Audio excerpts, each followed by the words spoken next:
Como viver o melhor ano da sua vida? Que a gente profetiza em relação ao melhor ano da nossa vida. A gente fala a respeito do melhor ano da nossa vida. Mas uma expectativa que não é firmada em princípios é só otimismo.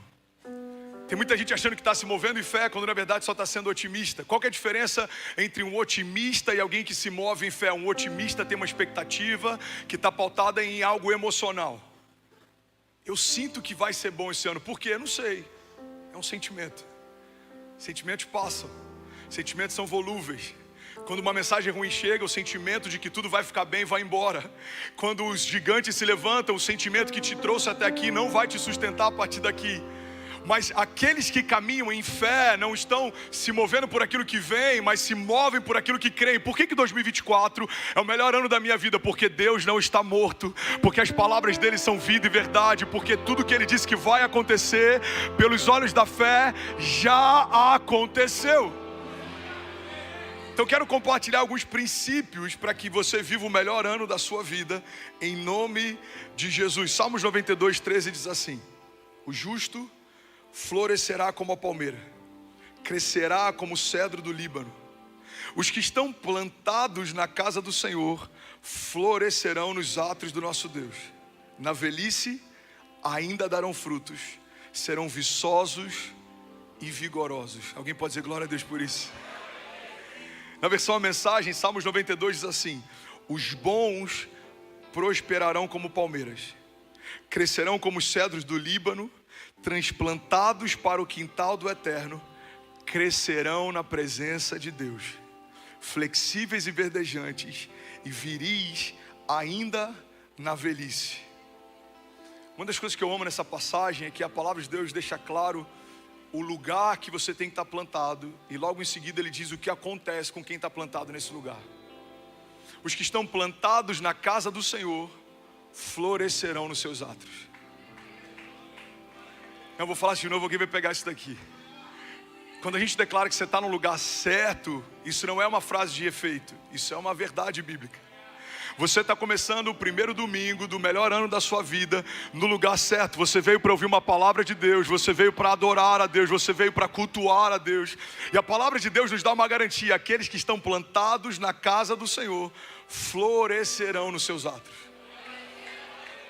Tem um princípio bíblico que eu amo, está lá em Gênesis. Inclusive tem uma mensagem, foi a primeira pregação que eu ministrei aqui em Orlando alguns anos atrás, se chama Back to the Future. Se você nunca ouviu essa mensagem, eu queria te aconselhar em algum momento desse ano, desse mês de janeiro, você ouvir. Eu falo que todas as respostas que a gente precisa para o nosso futuro, elas foram depositadas na nossa Gênese. No princípio, a gente consegue entender a forma como Deus se move, a forma como Deus opera, a dinâmica que os céus têm. E é para esse lugar que eu quero te levar no primeiro culto desse ano. Você está comigo ainda? Diga amém. Gênesis 1:11 diz assim: e disse Deus: produz a terra erva verde, erva que dê semente, árvore frutífera que dê fruto segundo a sua espécie, cuja semente está nela sobre a terra. E assim foi. Versículo 12: e a terra produziu erva dando semente conforme a sua espécie, e a árvore frutífera cuja semente está nela conforme a sua espécie. E viu Deus que era bom, e foi a tarde e a manhã do terceiro dia. A gente vai pular agora para o versículo 20, diz assim: disse também Deus: encham-se as águas de seres vivos, e voem as aves sobre a terra e sobre o firmamento do céu. Assim Deus criou os grandes animais aquáticos e os demais seres vivos que povoam as águas, de acordo com as suas espécies, e todas as aves de acordo com as suas espécies, e Deus viu que era bom.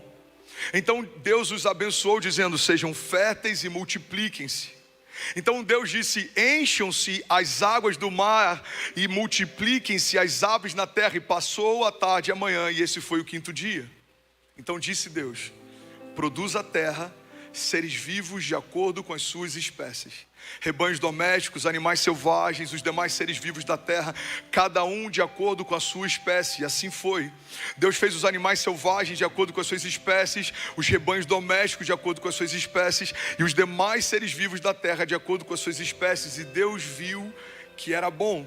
Então disse Deus: façamos o homem à nossa imagem, conforme a nossa semelhança, e domine ele sobre os peixes do mar, sobre as aves dos céus, sobre os grandes animais de toda a terra e sobre todos os pequenos animais que se movem rente ao chão. Criou Deus o homem à sua imagem, a imagem de Deus o criou, homem e mulher os criou. Alguém pode dizer glória a Deus por isso? Primeira coisa que me chama a atenção em Gênesis é que Deus sempre fala com o ambiente para que a partir do ambiente algo seja criado. Vocês estão comigo? Deus sempre fala com o ambiente para que a partir do ambiente algo seja criado. A gente não vê Deus falando com os peixes, mas a gente vê Deus falando com o mar, para que o mar gere peixe. A gente não vê Deus falando com as árvores, mas a gente vê Deus falando com a terra, para que a terra gere todo tipo de árvore frutífera segundo a sua espécie. A gente não vê Deus falando com o barro, mas a gente vê Deus falando com o Filho e com o Espírito Santo. Façamos o homem segundo a nossa imagem e a nossa semelhança. Primeiro princípio que eu quero compartilhar para você viver o melhor ano da sua vida é você discernir muito bem o ambiente em que você está. Porque a partir do ambiente que você está plantado, que as realidades ao seu redor vão se manifestar. Pastor, eu dependo de um ambiente geográfico para prosperar? Não. A gente vê Adão pecando no paraíso, a gente vê Jesus permanecendo no deserto, a gente vê Abraão prosperando mesmo numa terra estrangeira, a gente vê Daniel liderando na Babilônia, a gente vê José governando no Egito.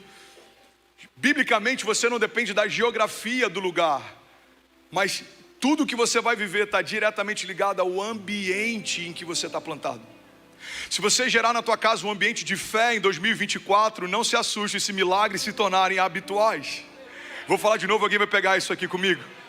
Se você começa a falar de milagres, pensar em milagres, olha o que acontece, milagres te perseguem.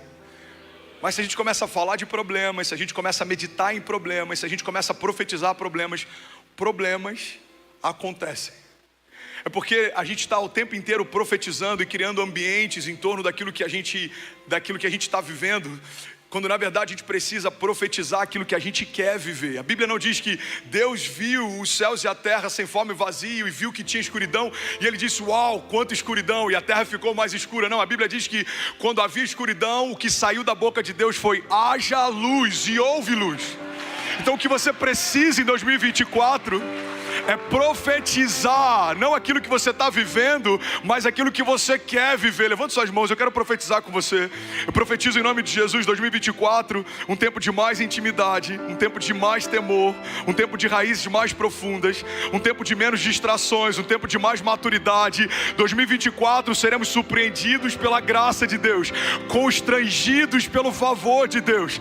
Não seremos confundidos pelos nossos inimigos, as distrações não vão roubar de nós o nosso foco. Começaremos esse ano crendo em cada palavra que Deus liberou e terminaremos esse ano celebrando cada promessa que o Senhor cumpriu. 2024, pelos olhos da fé, já é o melhor ano da nossa vida, em nome de Jesus. Se alguém crê nisso, pelo amor de Deus, diga amém. Aleluia, aleluia, aleluia.